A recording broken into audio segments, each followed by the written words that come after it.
जीवन, पृथ्वी का एक अमूल्य रत्न जो इस ग्रह के कोने कोने में फैला हुआ है। आकाश में, जल में, थल में, पृथ्वी पर हर जगह जीवन संचालित हो रहा है। पृथ्वी के सबसे जटिल प्राणियों में से एक हम इंसानों का आज इस ग्रह पर राज है। पृथ्वी की बाकी सभी प्रजातियां अभी भी भोजन के लिए एक दूसरे से लड़ रही हैं, लेकिन हम इंसान सारी बेड़ियों को तोड़ दूसरे ग्रहों पर भी जाने की शक्ति रखते हैं। आज पृथ्वी पर कई तरह की प्रजातियां हैं, लेकिन वैज्ञानिक कहते हैं कि पृथ्वी पर जीवन का मूल बीज एक ही था। उसी मूल बीज से विकसित होकर जीवन की अलग अलग शाखाएं निकलती गई और आज हम इंसान जीवन रूपी इसी विशालकाय वृक्ष की एक छोटी सी शाखा मात्र हैं। हम इंसानों को आज का इंसान बनने में करीब 4 अरब सालों का वक्त लगा है। आज हम इंसानों का इस ग्रह पर राज न होता अगर हमारे पूर्वज प्रकृति की मार को झेलते हुए नेचुरल सिलेक्शन को न अपनाते। नेचुरल सिलेक्शन प्रकृति का एक बेरहम नियम है। जो बलवान होता है वही अपनी पीढ़ी को आगे बढ़ा सकता है और निर्बल को यह प्रकृति स्वीकार नहीं करती। चलिए नेचुरल सिलेक्शन को समझने के लिए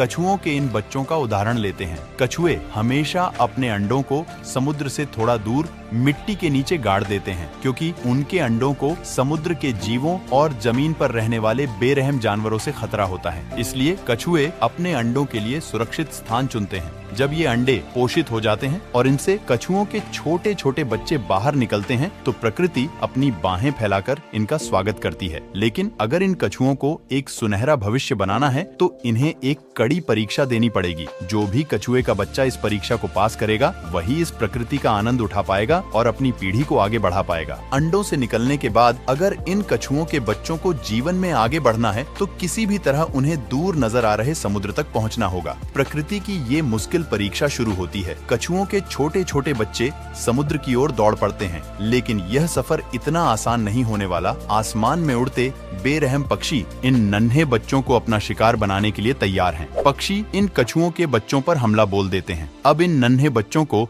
अपनी मंजिल तक पहुंचने के लिए तेजी से भागना होगा। यदि वे आज तेजी से नहीं भागेंगे तो वे कभी भी इस प्रकृति का आनंद नहीं ले पाएंगे। जो शक्तिशाली होते हैं वे अपनी मंजिल पर पहुंच जाते हैं और जो कमजोर होते हैं उनके लिए प्रकृति में कोई जगह नहीं होती। जब शक्तिशाली कछुओं के बच्चे अपनी मंजिल पर पहुंचते हैं तो समुद्र की लहरें अपने आगोश में उन्हें समेट लेती हैं। अब ये नन्हे बच्चे प्रकृति का आनंद ले सकते हैं और बड़े होकर अपनी नई पीढ़ी को आगे बढ़ा सकते हैं। प्रकृति के इसी चुनाव को नेचुरल सिलेक्शन कहते हैं। हम इंसान अनेकों बार नेचुरल सिलेक्शन की प्रक्रिया से गुजरे हैं और आज भी हम इसी प्रकृति के इस परीक्षा से गुजर रहे हैं। पिछले 4 अरब वर्षों से हम प्रकृति के इस प्रकोप को सहते हुए आगे बढ़े हैं। हमने अनेकों बार महाप्रलय का सामना किया है और अनगिनत प्रजातियों को विलुप्त होते देखा है, लेकिन हमने कभी भी जीने की जिद नहीं छोड़ी और इसी जिद के कारण हमारा जीवन का सफर बेहद रोमांचक रहा है। दोस्तों, आज की इस वीडियो में हम एक रोमांचक यात्रा पर निकलेंगे। हम अपने अतीत की ओर रुख करेंगे और जानेंगे कि किस प्रकार सिंगल सेल से लेकर आज के जटिल जीवन की रचना हुई। हम यह भी समझेंगे कि कैसे हमने नेचुरल सिलेक्शन को अपनाया और किन महत्वपूर्ण घटनाओं ने हमारे जीवन को यहाँ तक पहुँचाया। इसके साथ ही हम देखेंगे कि कैसे एवोल्यूशन ने हमें आज का इंसान बनाया। अब से करीब 4 अरब साल पहले हमारी पृथ्वी का माहौल बिल्कुल नर्क की तरह था। चारों ओर उबलता हुआ लावा बह रहा था। गैस और धूल के बादलों ने पूरी पृथ्वी को घेर रखा था। ऐसी स्थिति देखकर यह विश्वास करना कठिन है कि कभी इस ग्रह पर करोड़ों प्रजातियां पनप सकेंगी। वैज्ञानिकों का मानना है कि इन्हीं विपरीत परिस्थितियों में पृथ्वी पर पहली बार जीवन का अंकुर फूटा। यह सवाल आज भी बना हुआ है कि जीवन का पहला बीज पृथ्वी पर कैसे आया। वैज्ञानिक इस विषय पर अलग अलग थ्योरीज देते हैं। कुछ का मानना है कि जीवन का पहला बीज किसी उल्का पिंड के साथ अंतरिक्ष से पृथ्वी पर आया, जबकि अन्य का मानना है कि जीवन के प्रारंभिक तत्व पृथ्वी पर पानी में उपस्थित कुछ रसायनों के मिलन से स्वतः उत्पन्न हुए। आपका, मेरा और इस पृथ्वी पर मौजूद सभी जीवों का सफर 4 अरब साल पहले इसी नर्क जैसे वातावरण में पानी के भीतर एक कोशिका के रूप में अर्थात एक सिंगल सेल के रूप में शुरू हुआ। यह जो आप सेल देख रहे हैं यही हमारा पूर्वज है और पृथ्वी पर जीवन का सबसे पहला बीज 4 अरब साल पहले इसी सेल ने जीवन की नींव रखी थी। आज हम जिस रूप में हैं, उस यात्रा की शुरुआत इसी सेल के अंदर डीएनए के रूप में छिपे कुछ कोड्स और सूचनाओं के साथ हुई थी। इस सेल में मौजूद जीन इंफॉर्मेशन को बाहर भेजने में सक्षम थे। लगभग 50 करोड़ साल तक पृथ्वी पर जीवन सिंगल सेल के रूप में ही बना रहा। फिर 50 करोड़ साल बाद जीवन ने एक नया मोड़ लिया। आज से करीब 3.5 अरब साल पहले इस सिंगल सेल ने खुद की कॉपी बनाना शुरू कर दिया और अपने जैसे ही एक क्लोन का निर्माण करने लगा। यह एक अद्भुत घटना थी, क्योंकि एक सेल का अपने ही क्लोन का निर्माण करना जीवन के एक नए रूप का जन्म था और इस प्रक्रिया के माध्यम से पुराने सेल एक नई पीढ़ी को जन्म दे सकते थे। यदि यह सेल खुद का क्लोन बनाने में सक्षम नहीं होती तो पृथ्वी पर जीवन उसी समय समाप्त हो गया होता जब जीवन के पहले बीज ने जन्म लिया था। यह प्रक्रिया 2 अरब सालों तक चलती रही। पुराने सेल अपना कॉपी बनाते और अपनी जानकारी एक पीढ़ी से दूसरी पीढ़ी तक पहुंचाते रहे। लेकिन 2 अरब साल बाद एक और महत्वपूर्ण घटना घटी। 2 सेल आपस में मर्ज हो गए और उनके जीन आपस में मिलकर एक हो गए। अब यह मर्ज्ड सेल खुद का क्लोन बनाने लगे, जिसमें एक नहीं बल्कि दोनों सेल के जीन मौजूद थे। इस घटना के बाद जीवन की विभिन्न शाखाएं निकलने लगी। इन सेल्स में म्यूटेशन होने लगा और मल्टी सेल्यूलर ऑर्गेनिजम्स यानी बहुकोशिकीय जीवों का विकास होने लगा। जीवन धीरे धीरे अधिक जटिल होता गया। इन सेल्स से पानी के भीतर नई नई प्रजातियां विकसित होती गईं, जिनमें से एक प्रजाति के जीव हमारे पूर्वज थे, जिनसे हम बने।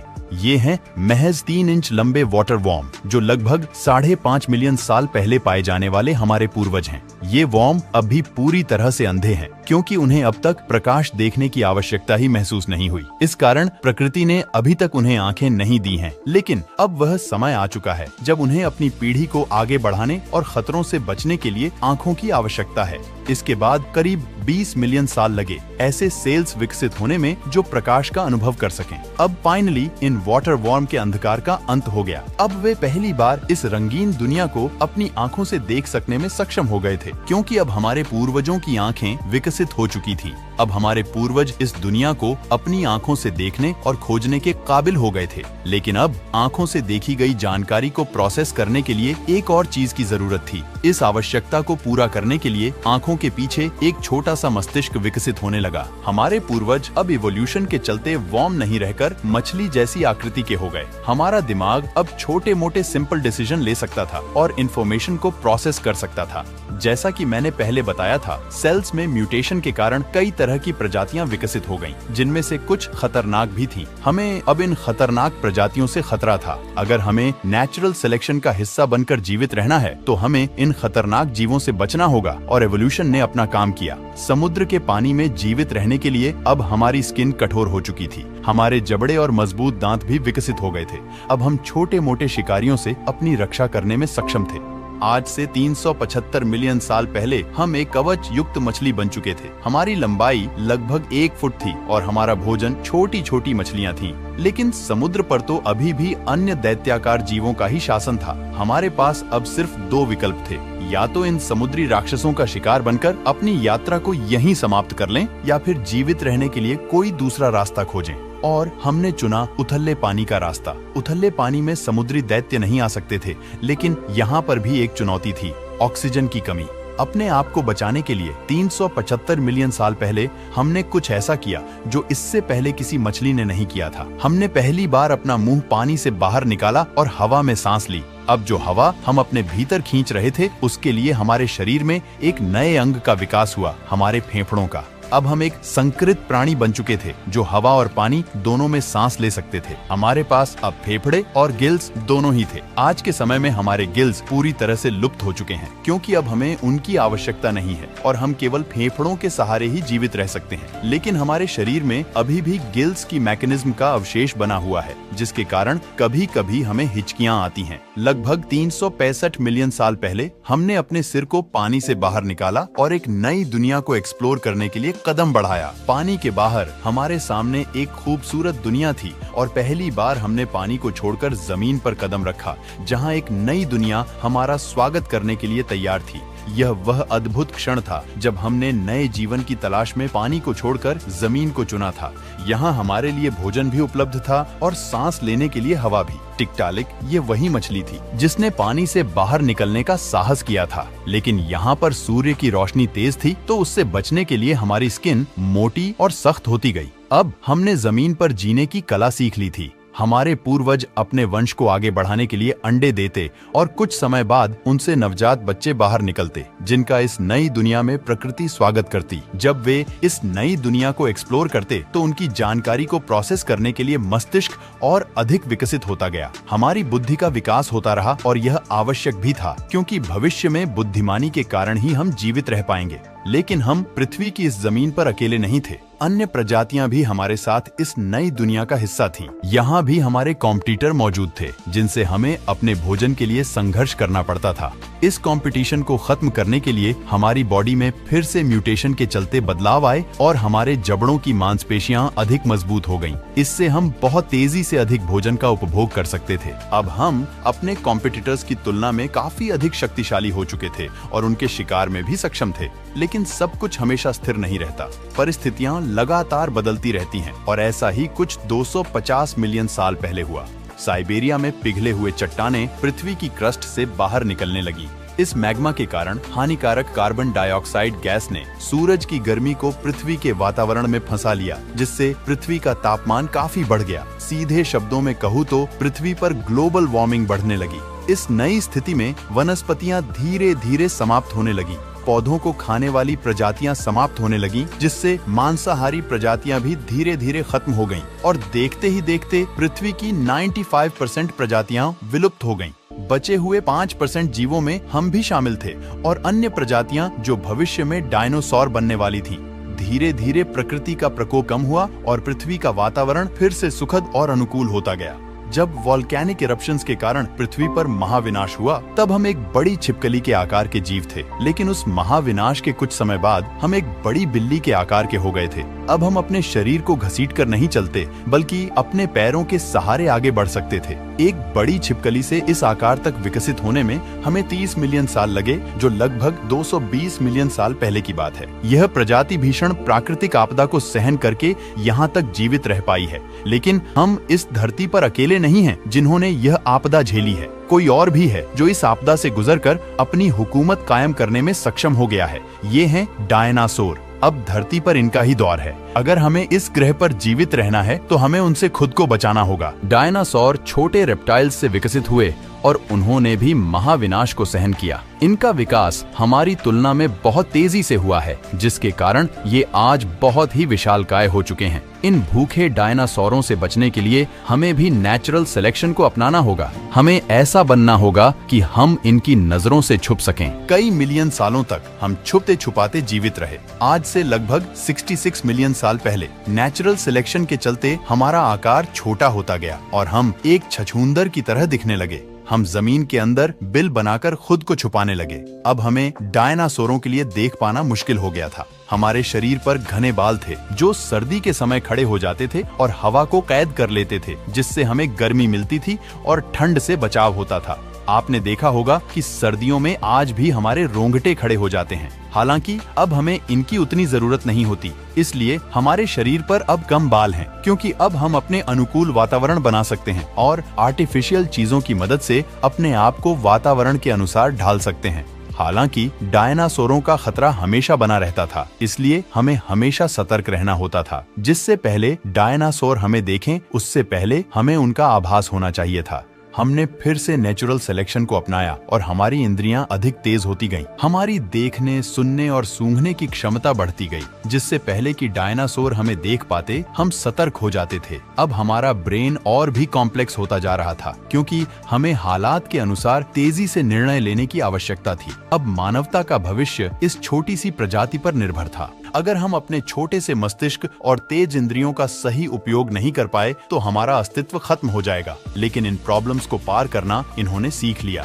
हम मनुष्यों के लिए यदि कोई अच्छी चीज हुई है तो वह डायनासोरों का अस्तित्व था। इन्हीं की वजह से आज हमारे पास एक तेज दिमाग और शक्तिशाली इंद्रियां हैं। हमारे पूर्वज पहले अंडे दिया करते थे, लेकिन उस समय की परिस्थिति ऐसी थी कि खुद की जान बचाना भी मुश्किल था। ऐसे माहौल में अपने अंडों की देखभाल करना असंभव था। इसलिए उन्होंने एक बार फिर से नेचुरल सिलेक्शन को अपनाया और प्रकृति ने उन्हें एक नई शक्ति प्रदान की। वह शक्ति थी जीवित बच्चों को जन्म देने की क्षमता। अब बच्चों का विकास शरीर के बाहर नहीं बल्कि माँ के गर्भ में होने लगा और उन नन्हे बच्चों को पोषण प्रदान करने के लिए हमारी ग्रंथियां विकसित होकर दूध देने वाली ग्रंथियों में बदल गईं। इस परिवर्तन के कारण हम इस योग्य हो गए कि अपने नन्हे बच्चों को दूध पिलाकर उनकी भूख मिटा सकें।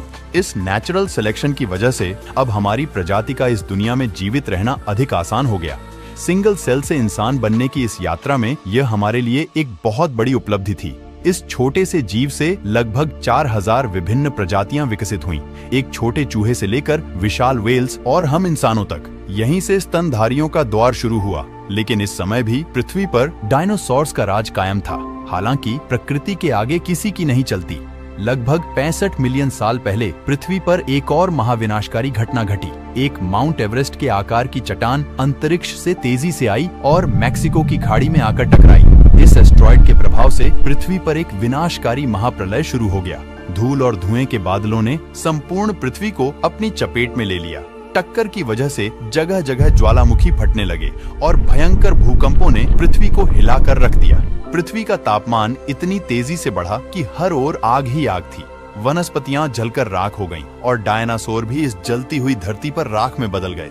केवल डायनासोर ही नहीं बल्कि अन्य बड़ी बड़ी प्रजातियों के जीव भी इस प्रलय में दम तोड़ने लगे। यह आपदा इतनी भयंकर थी कि अब हमारे पास जीवित रहने का एकमात्र उपाय था कि हम पृथ्वी में बिल बनाएं और उनमें छुपकर अपने आप को सुरक्षित रखें। सौभाग्य से हम इस काम में कुशल हो चुके थे और हमने ऐसा ही किया। पृथ्वी पर जितने भी विशालकाय जानवर थे वे अब विलुप्त हो चुके थे। केवल छोटे छोटे जीव ही इस विनाशकारी आपदा में जीवित रह सके और सौभाग्य से हम उनमें से एक थे।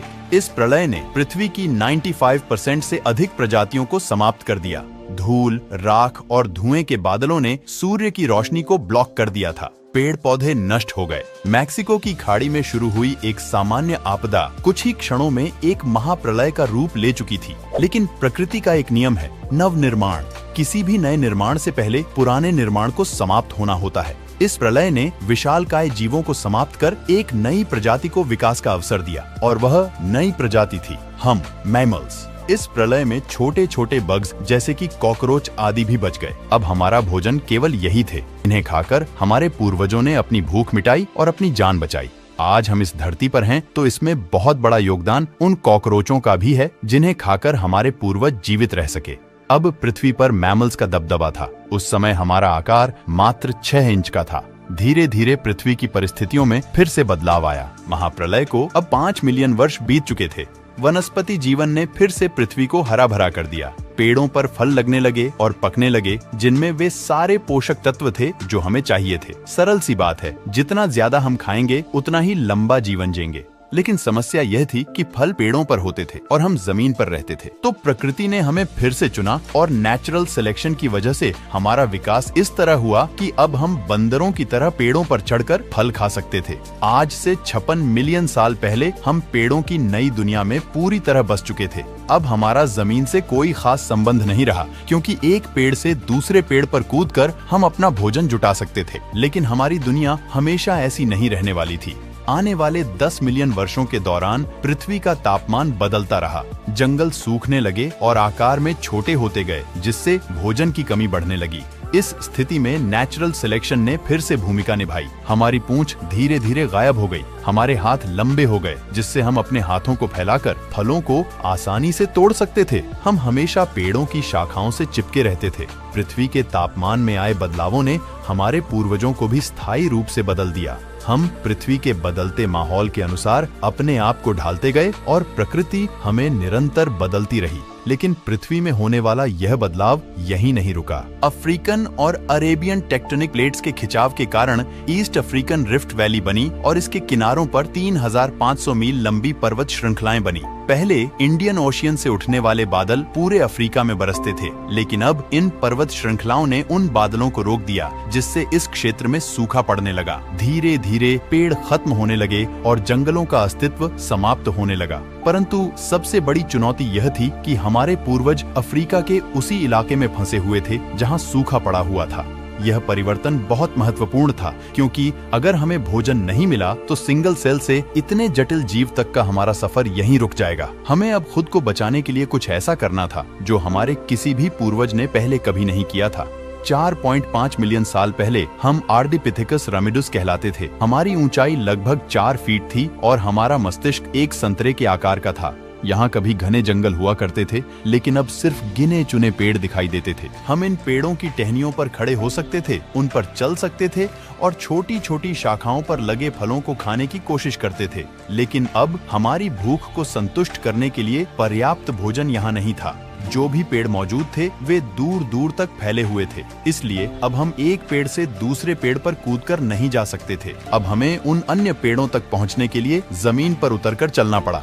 आज से लगभग 4.4 मिलियन साल पहले हमने पहली बार जमीन पर चलना सीखा। अब हम केवल 2 पैरों पर चल सकते थे, जिससे हमारे हाथ फ्री हो गए थे और हम जमीन पर खड़े होकर पेड़ों से फल तोड़ सकते थे। इससे हमारा काम अधिक आसान और तेज हो गया था। हम अपने हाथों का उपयोग करके अधिक मात्रा में भोजन इकट्ठा कर सकते थे। अगले 1 से 2 मिलियन सालों तक हमारा एवोल्यूशन होता रहा और हमारा शरीर इस प्रकार से विकसित हुआ कि हम 2 पैरों पर तेजी से चलने लगे। हमने पेड़ों को छोड़कर खुले मैदानों की ओर बढ़ना शुरू कर दिया था। 2 पैरों पर चलने की वजह से हम तेजी से आगे बढ़ने लगे, जिससे हमें खाना, पानी और आश्रय ढूंढने में आसानी हुई। लेकिन 2 पैरों पर चलने के कारण बच्चे को जन्म देने में कठिनाइयां बढ़ गईं और पूरी तरह से विकसित बच्चे को जन्म देना आसान नहीं था। इस स्थिति में नेचुरल सिलेक्शन ने एक बार फिर से अपना प्रभाव दिखाया। हमने ऐसे बच्चों को जन्म देना शुरू कर दिया जो समय से पहले ही पैदा हो जाते। माँ की कोख में बच्चे का जो जरूरी विकास होना चाहिए था वह हो जाता और बाकी का विकास जन्म के बाद होता। आपने देखा होगा कि हम इंसान एक ऐसी प्रजाति हैं जिनके बच्चे जन्म लेने के बाद भी कमजोर होते हैं। उन्हें अपने पैरों पर चलने में कई महीने लग जाते हैं और माँ को उन्हें सालों तक दूध पिलाना होता है और उनकी देखभाल करनी होती है। तब जाकर उनका शरीर पूरी तरह से विकसित होता है। लेकिन आपने यह भी देखा होगा कि जानवरों के साथ ऐसा नहीं होता। जब कोई जानवर अपने बच्चे को जन्म देता है तो उसका बच्चा जन्म के कुछ ही मिनटों में चलने फिरने और दौड़ने लगता है, लेकिन इंसानों के बच्चों के साथ ऐसा नहीं होता। आज से करीब 3.2 मिलियन साल पहले हम ऑस्ट्रेलोपिथिकस थे। हम हमेशा अपने 2 पैरों पर चलते थे, लेकिन हमें जंगली जानवरों से बहुत खतरा था और हम उनसे तेज भी नहीं दौड़ सकते थे। पर हम अपनी बुद्धि का उपयोग कर जंगली जानवरों से बच सकते थे। हम लगातार अपनी सूझबूझ का इस्तेमाल करके इन खतरों से बचते रहे और समय के साथ हमारा दिमाग बड़ा होता गया। लगभग 2.3 मिलियन साल पहले हमारे दिमाग का आकार पहले से 2 गुना हो चुका था। इसी टाइम पीरियड में हम होमो हैबिलिस कहलाते थे, जिन्हें हैंडीमैन भी कहा जाता है, क्योंकि इन्होंने सबसे पहले पत्थर के औजार बनाए थे जो इनके पूरे भविष्य को बदलने वाले थे। अब हम पूर्वी अफ्रीका में इकलौते ऐसे प्राणी थे जो अपनी किस्मत का खुद निर्धारण कर सकते थे, क्योंकि अब हमारे पास पत्थर के औजार थे जिनका उपयोग हम शिकार के लिए कर सकते थे। हमसे पहले किसी भी जीव ने ऐसा कोई आर्टिफिशियल उपकरण नहीं बनाया था। हम सबसे अलग थे और यह हमारी बुद्धि की बदौलत संभव हुआ। यह तो बस शुरुआत थी। अभी हम बहुत कुछ बनाने वाले थे। अपनी भूख मिटाने के लिए हमें कभी कभी अन्य जानवरों के शिकार को उनसे छीनना पड़ता था। कभी कभी हमें अपने साथी मानवों से लड़ाई करके खाना छीनना पड़ता और ऐसा करने में हम सफल भी हो जाते, क्योंकि अब हमारे पास पत्थर का हथियार था जो हमारी बड़ी ताकत बन चुका था। कई बार ऐसा होता कि जिस भोजन को लेकर हम संघर्ष करते उसमें से मांस खत्म हो जाता और केवल हड्डियां बचती। अफ्रीका के उस हिस्से में अब पेड़ समाप्त हो चुके थे, इसलिए हमारे पास खाने का कोई और विकल्प नहीं था। इसलिए हमने उन हड्डियों को तोड़ना शुरू कर दिया जिनके अंदर बोन मैरो होता था, जिसमें वे सभी पोषक तत्व होते थे जो हमारे जीवित रहने के लिए आवश्यक थे। अगर हमारी किस्मत अच्छी होती तो हमें ताजा मांस मिल जाता, वरना सिर्फ बोन मैरो खाकर ही गुजारा करना पड़ता। कठोर हड्डियों के भीतर से बोन मैरो निकालने के लिए अब हमारे पास एक शानदार औजार था। समय के साथ जैसे जैसे हमने पत्थर के औजारों का उपयोग बढ़ाया, हम इन्हें बेहतर ढंग से पकड़ने में सक्षम होते गए। हमारे हाथों के अंगूठे धीरे धीरे बड़े होते गए, जिससे औजारों को पकड़ना और अधिक सुविधाजनक हो गया। आज भी हमारे दैनिक जीवन में अंगूठे का बहुत महत्वपूर्ण स्थान है। बिना अंगूठे के हमारा कार्य अधूरा ही रह जाता। जिस पेन को आप पकड़कर लिख सकते हैं, यह सब अंगूठे की वजह से ही संभव है। इसके अतिरिक्त हम अन्य चीजों को भी अपने हाथों में आसानी से पकड़ सकते हैं। यह सब केवल इसलिए हो सका क्योंकि लगभग 2 मिलियन साल पहले हमारे पूर्वजों ने पत्थर के औजारों का उपयोग किया था, जिसने हमारे शरीर की संरचना को बदल दिया। एवोल्यूशन चलता रहा और लगभग 1.8 मिलियन साल पहले हम होमो इरेक्टस बन गए। इससे पहले तक हम स्कैवेंजर थे जो दूसरों द्वारा किए गए शिकार को चुरा लेते थे, लेकिन अब हम शिकारी बन चुके हैं। अब हम स्वयं शिकार करते हैं और भोजन की कमी को दूर करते हैं। अब हमने अपनी प्रजाति के लोगों के साथ मिलकर काम करना शुरू कर दिया है। हम मिलकर शिकार करते हैं और साथ मिलकर भोजन करते हैं। अब हम इतनी तेज दौड़ सकते हैं कि अपने शिकार को गिरा सकें। फिर एक दिन एक अद्भुत घटना घटी। आसमान से बिजली गिरी और आग लग गई, जिसने हमें गर्माहट दी और ठंड से बचाया। उस आग में कुछ जंगली जानवर भी जलकर मारे गए, मांस हमारे लिए बहुत मूल्यवान था, इसलिए हमने उसे व्यर्थ जाने नहीं दिया। हमने पहली बार आग में भुना हुआ मांस खाया, जो बहुत ही स्वादिष्ट था और चबाने में भी आसान था। हमने आग जलाना सीख लिया, जो हमारी दुनिया को बदलने वाला था, क्योंकि अब प्रकृति की शक्ति हमारे हाथ में थी। आग हमें दूसरे जानवरों से सुरक्षा देती, ठंड से बचाती और सबसे महत्वपूर्ण बात यह कि अब तक हम कच्चा मांस खाते आ रहे थे, जिससे उसे चबाने और पचाने में हमारी शरीर को बहुत मेहनत करनी पड़ती थी। लेकिन आग की खोज ने यह कार्य आसान कर दिया। अब हम मांस को आग पर भूनकर ही खाते थे। भुने हुए मांस को चबाने में हमारे जबड़ों की मांसपेशियों को कम मेहनत करनी पड़ती और उसे पचाने में भी हमारे शरीर को कम ऊर्जा खर्च करनी पड़ती। अब यह बची हुई ऊर्जा हमारे दिमाग में खर्च होने लगी, जिससे हमारा दिमाग बड़ा होने लगा और हम अधिक बुद्धिमान होते गए। लेकिन अभी भी हम एक दूसरे से सही ढंग से बातचीत नहीं कर पा रहे थे, जिससे आपसी समझ बनाना हमारे लिए कठिन था। लेकिन नेचुरल सिलेक्शन ने यहाँ भी अपना काम किया। हमारे गले की मांसपेशियों में बदलाव आया, जिससे अब हम विभिन्न प्रकार की आवाजें निकाल सकते थे। हम बोलकर एक दूसरे से बात करने लगे। भाषा हमारे लिए बहुत बड़ा साधन साबित हुई। हमारे शरीर में यही एक पहेली बची थी, जिसे प्रकृति ने सुलझा दिया। आज से लगभग 2 लाख साल पहले सिंगल सेल से शुरू होकर जटिल जीवन के रूप में अरबों सालों की सर्वाइवल की जंग लड़ते हुए हम यहाँ पहुँचे। हम होमो सेपियंस, इस धरती के सबसे बुद्धिमान प्राणी, जिनका दिमाग बहुत बड़ा और शक्तिशाली हो चुका है। हमने औजारों का उपयोग करना सीखा, भाषा का इस्तेमाल करना सीखा, हमने खेती और पशुपालन सीखा, हमने कम्युनिटी में रहकर गाँवों और शहरों का निर्माण किया, हमने पहिए की खोज की, रेल बनाई, हवाई जहाज और रॉकेट विकसित किए। हमने अपना पहला कदम भोजन की तलाश में पेड़ों को छोड़कर जमीन पर रखा। लेकिन आज हम चंद्रमा पर भी अपना पहला कदम रख चुके हैं। हमने संस्कृतियों को बनाया और पृथ्वी के हर कोने में फैले। हमने ज्ञान और विज्ञान को समझा। भोजन की भूख से हम अब ज्ञान और नवीनता की भूख महसूस करने लगे हैं। हमारा सफर एक सिंगल सेल से शुरू हुआ, लेकिन आज हम बुद्धिमान और जटिल मनुष्य बन गए हैं। इस सफर में हमने बहुत सारी आपदाओं का सामना किया, लेकिन हमने हार नहीं मानी और जीने के लिए लड़ते रहे। हम सीखते रहे और प्रकृति के संगत माहौल में अपने आप को ढालते रहे। आज जीवन के इस सफर में हम बहुत आगे निकल आए हैं, लेकिन आज भी हम सीखते ही जा रहे हैं और अपनी आने वाली पीढ़ियों के साथ अपना अनुभव और ज्ञान शेयर कर रहे हैं। हमारे एवोल्यूशन का सफर यहीं पर खत्म नहीं होता। अभी तो हमें बहुत आगे जाना है, नई नई मुश्किलों का सामना करना है और अपनी सभ्यता को ब्रह्मांड के हर कोने में फैलाना है। तो दोस्तों, ये था सिंगल सेल से इंसान बनने तक का सफर। अगर आपको ये वीडियो पसंद आई तो इस वीडियो को एक लाइक और चैनल को सब्सक्राइब जरूर करिए। साथ ही हमारी और वीडियोस देखने के लिए आपके सामने आई वीडियो पर क्लिक कर दीजिए। मिलते हैं नेक्स्ट इंटरेस्टिंग वीडियो में। तब तक के लिए धन्यवाद।